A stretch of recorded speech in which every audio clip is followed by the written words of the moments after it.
90.1 Fast FM. Seperti yang di awal tadi Reni promo ya, kalau kita nanti akan ada dialog kesehatan psikologi bersama dengan Dr. Riana Masyar, MSc Psikolog, selaku dosen dari Universitas Ahmad Dahlan Yogyakarta. Dan tema kita adalah healing. Kita sering banget ya baca tulisan ini yang dijadikan caption di status WhatsApp, Instagram, atau bahkan di status Facebook ya. Atau lagi ngobrol bareng sama temen juga sering banget denger yang namanya healing. Bentar-bentar healing, jalan ke depan menikmati cuaca yang bagus bilangnya healing. Nah, sebenarnya apa sih definisi healing? Nanti akan dijelaskan oleh Dr. Riana Masyar, karena beliau juga saat ini kami sudah tersambung melalui hubungan telepon ya, Keluarga Fast, tapi Anda tetap bisa bergabung nanti bertanya langsung dengan beliau lewat 314330 ataupun via WhatsApp-nya di 0815 78709640. Monggo Bu, bisa dijelaskan apa sih sebenarnya definisi healing yang sering kita dengar belakangan ini gitu ya. Jadi biar kita semua juga paham dan ngerti nanti gimana caranya untuk bisa menerapkannya kepada diri kita sendiri. Assalamualaikum warahmatullahi wabarakatuh, Mbak Reni dan keluarga Fast dimanapun berada. Waalaikumsalam. Hari ini kita bisa bertemu lagi di hari yang alhamdulillah penuh dengan barokah insya Allah. Amin. Hari Jumat di pertengahan bulan Nisfu Sa'ban. Mudah-mudahan Allah selalu memberikan kita umur panjang, kesehatan, dan kemampuan untuk kita bertemu dengan bulan Ramadan besok. Amin. Seluruh keluarga Fast dimanapun berada, hari ini kita akan membahas tentang healing. Jadi healing ini sekarang jadi kosakata, jadi istilah yang cukup trending di media sosial gitu ya. Jadi kalau keluarga Fast lihat di berbagai macam postingan, baik itu di Twitter, di Instagram, di status-status WA dan lain sebagainya, kita pasti akan sering kali melihat para muda-mudi ini menggunakan istilah healing. Gitu, ketika mereka jalan-jalan, ketika mereka hangout dengan teman, ataupun ketika mereka melakukan hal-hal yang menyenangkan. Nah, apa itu sebenarnya healing? Jadi kalau dalam arti kosakata Kamus Bahasa Indonesia, healing itu diartikan sebagai proses penyembuhan. Penyembuhan dalam hal ini memang penyembuhan luka, baik secara fisik kalau di medis atau kedokteran, dan karena kita sedang membahas tentang psikologi, maka hal ini berkaitan dengan penyembuhan secara psikologis ataupun penyembuhan dari berbagai macam kondisi yang menyebabkan kelelahan mental ataupun kelelahan fisik. Kalau kita lihat di medsos, istilah healing di medsos akhir-akhir ini lebih dimaknai sebagai satu hal yang menyenangkan atau berbagai macam aktivitas yang membahagiakan yang dilakukan untuk menghilangkan beban psikologis. Jadi misalnya me time, jalan-jalan, melakukan hobi, kemudian makan-makan, hangout bareng teman-teman dan lain sebagainya. Di medsos kita lebih melihat istilah healing ini dikaitkan dengan hal-hal yang menyenangkan saja. Nah, kenapa sih kok kita butuh healing? Nah, pertanyaan ini akan mengarahkan kita pada berbagai macam kondisi yang seringkali dialami oleh individu yang mengalami berbagai macam kelelahan psikologis ataupun kelelahan mental karena mungkin ada peristiwa traumatis yang dialami, dan ini kemudian peristiwa traumatis ini menjebaknya sehingga dia memiliki dampak jangka panjang gitu. Tapi sekarang ini memang healing lebih dilakukan ketika seseorang merasa jenuh, mungkin stres karena beban kerja atau berbagai macam kondisi yang dirasa memiliki banyak tuntutan sehingga membuat seseorang butuh refresh. Nah, pada setiap individu respon terhadap trauma ataupun berbagai macam permasalahan itu berbeda-beda.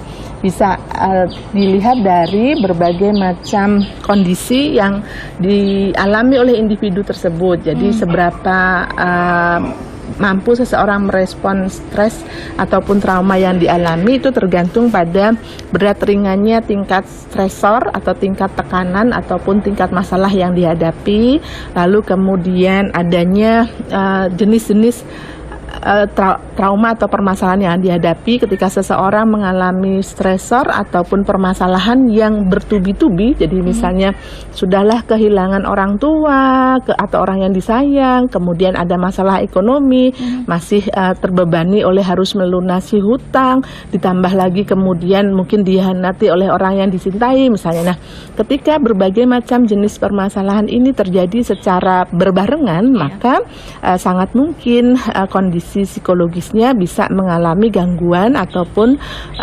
kondisi trauma yang cukup parah. Lalu kemudian ada juga faktor risiko yang mempengaruhi seberapa tahan atau seberapa resilient seseorang itu bisa bertahan dari permasalahannya. Jadi apakah dia selama ini sejak kecil misalnya banyak mengalami peristiwa yang tidak mengenakan dalam hidup atau peristiwa traumatis dalam hidup misalnya. Apakah dia dilahirkan dalam keluarga yang kondusif atau dia banyak mengalami kekerasan dan penelantaran dalam keluarga di masa kecilnya gitu ya. Jadi faktor-faktor ini termasuk juga faktor internal berkaitan dengan kesehatan fisik maupun kesehatan psikologis yang dimiliki, lalu kemudian jenis kepribadian, termasuk juga bagaimana kemampuan pengelolaan emosi yang dimiliki. Nah, itu akan sangat mempengaruhi bagaimana dia nanti akan merespon stres ataupun trauma yang dihadapi. Termasuk dalam hal ini yang juga mempengaruhi seseorang untuk kuat menahan ataupun mengelola berbagai macam permasalahan yang dihadapi adalah adanya dukungan psikososial yang berasal dari keluarga ataupun dari komunitas, dari masyarakat yang ada di sekitarnya. Yeah. Termasuk dalam hal ini adalah bagaimana respon dari lingkungan sekitar, baik itu lingkungan masyarakat, tetangga, dan lingkungan yang ada di sekitar individu tersebut ketika dia mengalami masalah. Nah, biasanya orang-orang yang mengalami peristiwa yang tidak mengenakan sehingga nanti dia akan membutuhkan healing itu responnya ada dua. Jadi ada respon yang normal, jadi respon normal itu sebagai respon terhadap stres yang memang umum dialami, misalnya bingung, sedih, mungkin kehilangan nafsu makan, ada gangguan tidur, takut, kemudian mungkin sering mengalami mimpi buruk sehingga kualitas tidurnya tidak bagus, moody, kondisi emosinya jadi tidak stabil, siaga berlebihan misalnya, panik, sering berdebar-debar atau keluar keringat dingin. Nah, ini semua kalau tidak mempengaruhi fungsi dirinya sebagai pribadi dan sosial itu masih normal.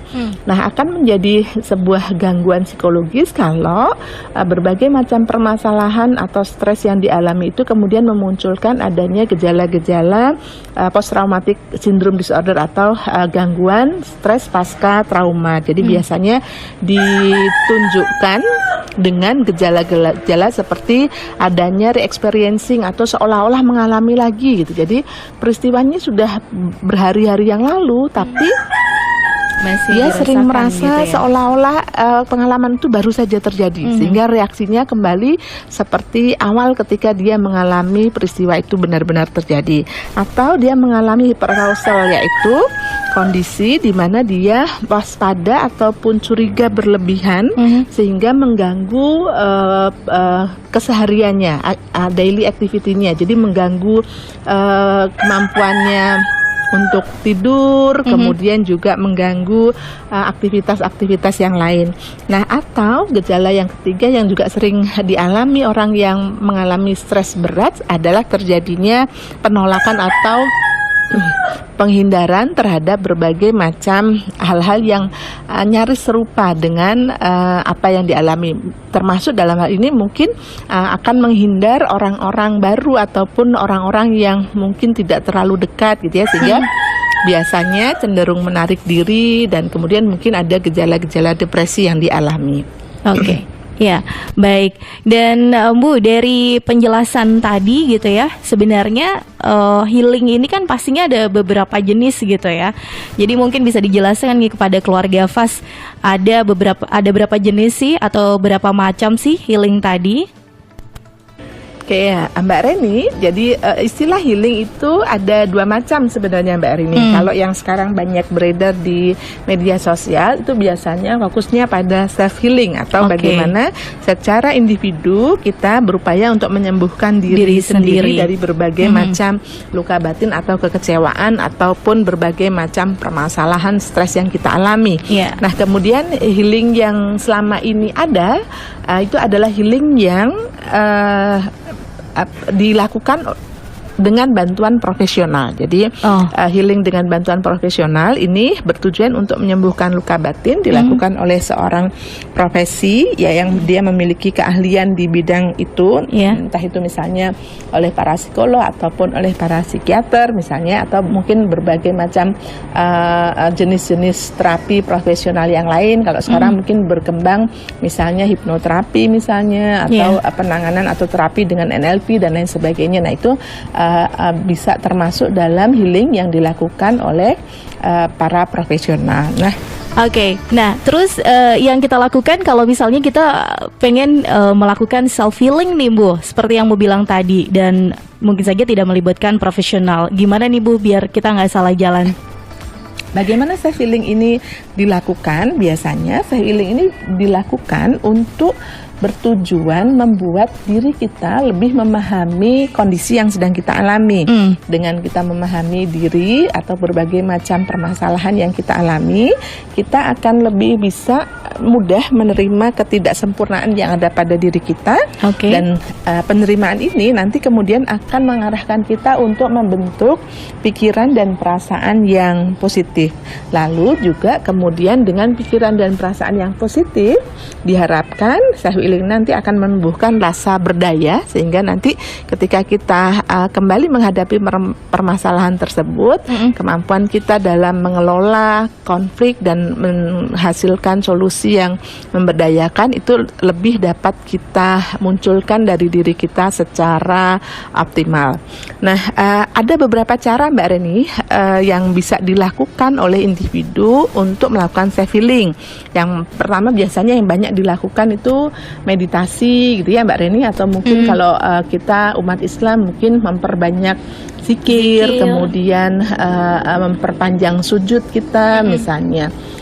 Terapi-terapi ataupun self healing secara spiritual ini sangat efektif Mbak Reni untuk meningkatkan kemampuan kita dalam healing mengatasi berbagai macam stres yang kita alami. Nah, ada juga self healing yang dilakukan dengan teknik pernafasan, jadi pengelolaan pernafasan, inhale, exhale. Nah, itu biasanya juga sangat membantu gitu ya untuk mengelola ataupun untuk proses healing kondisi psikologis kita. Termasuk juga nanti ada refleksi diri. Nah, di refleksi diri ini biasanya individu akan memaknai apa yang terjadi, jadi semacam retrospeksi gitu Mbak Reni. Jadi dia akan melis berbagai macam peristiwa yang telah dialami, lalu kemudian dia mencoba untuk kalau kemarin kita pernah membahas tentang reframing ya Mbak Reni. Nah, di refleksi diri ini nanti akan ada proses memaknai kembali berbagai macam peristiwa yang sudah dialami. Lalu kemudian forgiveness therapy kita juga sudah membahasnya beberapa waktu yang lalu. Ini termasuk dalam kategori self healing. Lalu kemudian kita bisa melakukan semacam jejak emosi ataupun list emosi gitu ya. Jadi semacam jurnal emosi gitu. Jadi untuk melihat berbagai macam emosi-emosi negatif yang kita alami dalam rentan waktu tertentu selama kita mengalami permasalahan ini.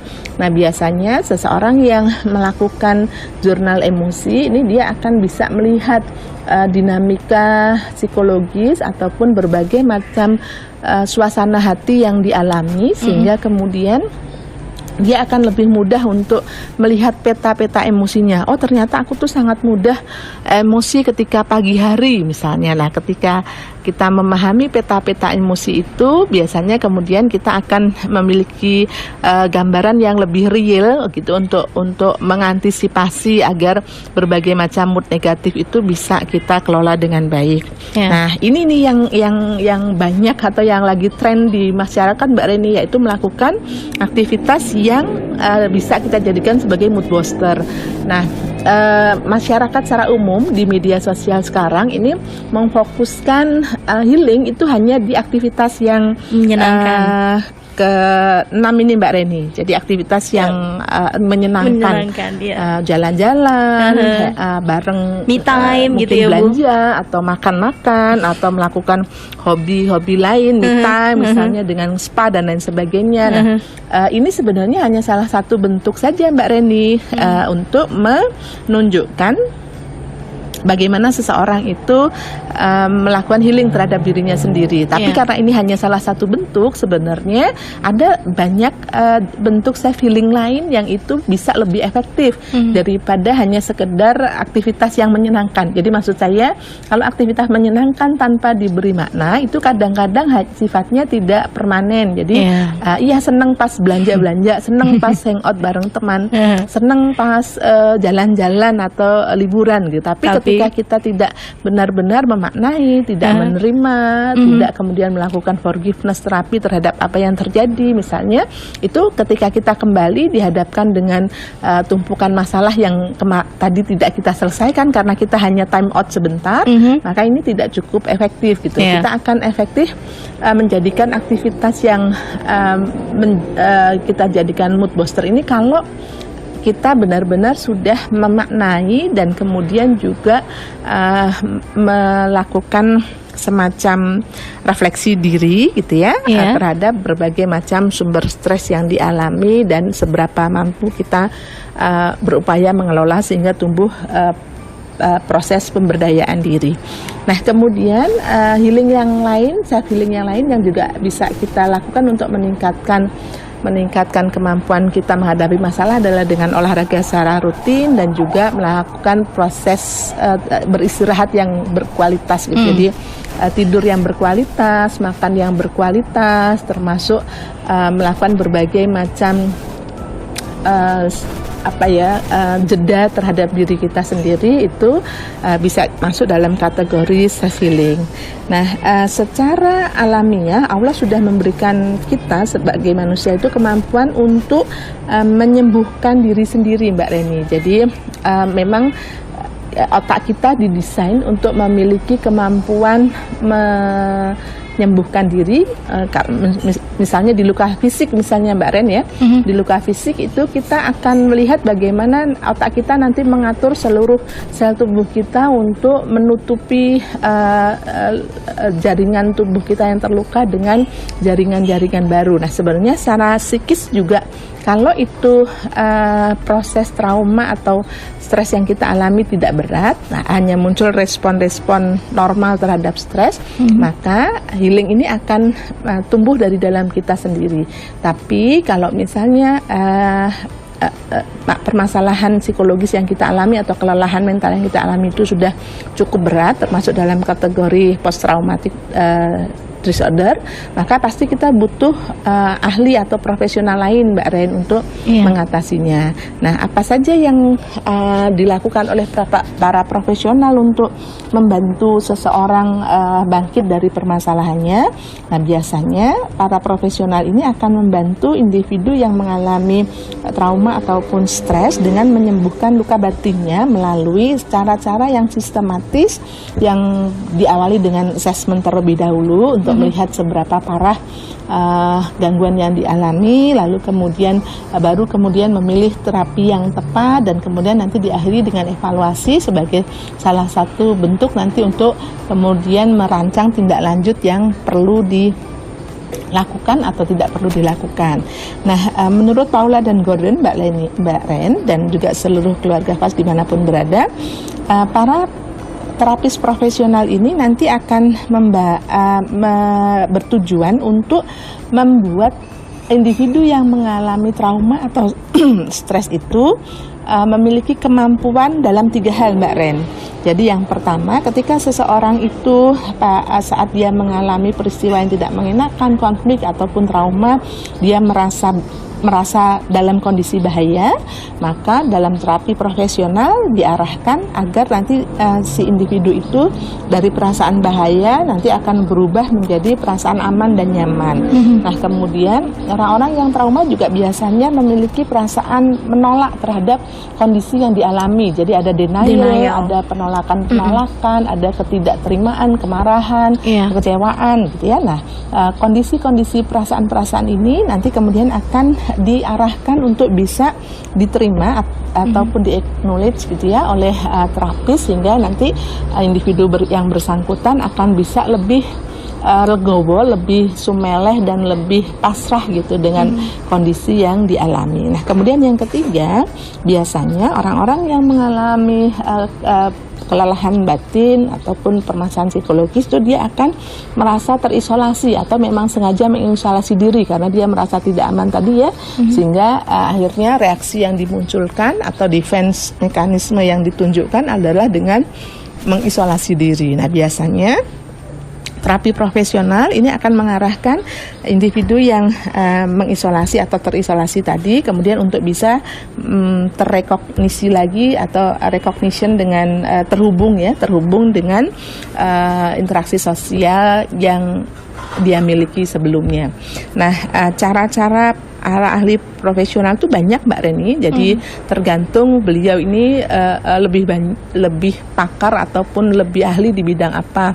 Kalau orang terapis behavioral misalnya ya Mbak Ren, dia akan mungkin lebih mengembangkan nanti relaksasi, imagery learning, kemudian juga berbagai macam proses melalui pembiasaan-pembiasaan misalnya.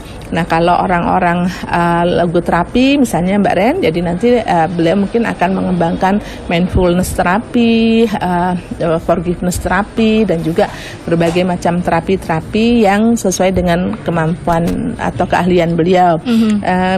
Kalau para pakar terapi kreatif, mereka mungkin nanti akan menggunakan dance terapi ataupun mungkin metafora atau brief terapi dan lain-lain lah Mbak Reni. Jadi sangat beragam jenis terapinya tergantung pada keahlian ataupun kepakaran para terapis tersebut. Kalau sekarang banyak dikembangkan hipnoterapi, mungkin nanti lebih akan diarahkan menggunakan hipnoterapi dalam mengatasi permasalahannya.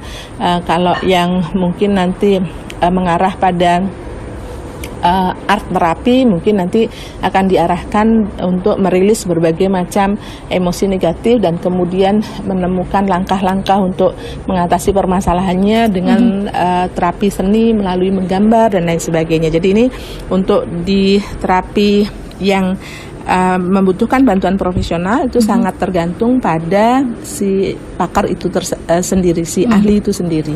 Begitu Mbak Reni terkait dengan istilah healing yang sekarang sedang ngetren di masyarakat. Mudah-mudahan bahasan kita kali ini cukup bermanfaat sehingga ketika pun kita mau self healing tidak hanya sekedar melakukan aktivitas yang menyenangkan saja, tetapi aktivitas yang bermakna jauh lebih berdampak gitu. Karena kalau hanya melaksanakan aktivitas yang menyenangkan tanpa melakukan pemaknaan dan juga mungkin proses-proses yang tadi sudah saya sampaikan, nanti setelah kita melakukan aktivitas menyenangkan itu jadi kembali lagi suntuk pada saat kita harus menghadapi.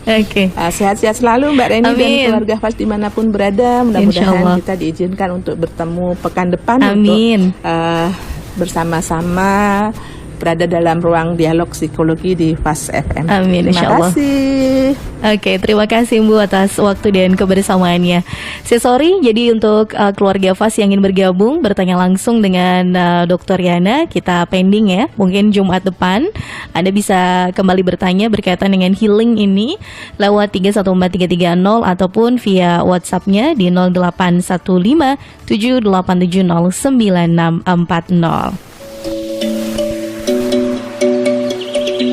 90.1 Fas FM, Fas FM Magelang.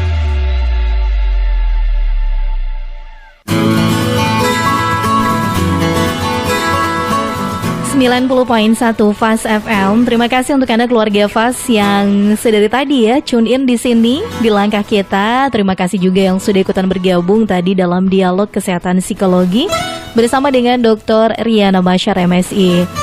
Pertanyaannya disimpan dulu, besok insya Allah Jumat depan bakal dibahas. Setelah ini kita akan ketemu di Fast Family ya, keluarga Fast. Jadi silahkan Anda lanjutkan aktivitasnya. Dan jangan sampai lupa juga untuk selalu menerapkan protokol kesehatan cegah COVID-19. Terima kasih buat yang baru aja masuk di 081578709640. Ada Pak Edwin yang ada di Jambu Pitu ya. Terima kasih, kirimnya katanya teruntuk tersayang Ibu Koni, istri tercinta gitu deh. Selamat pagi, selamat menjalankan aktivitas ya. Buat yang Kung, yang Tinya Queen juga yang ada di Kalinegoro, selamat menjalankan aktivitasnya pagi hari ini. Reni pamit sementara, ketemu lagi di Fast Family setelah ini. Terus terapkan kebiasaan baru dengan selalu menggunakan masker, mencuci tangan dan menjaga jarak serta hindari kerumunan. Wassalamualaikum warahmatullahi wabarakatuh.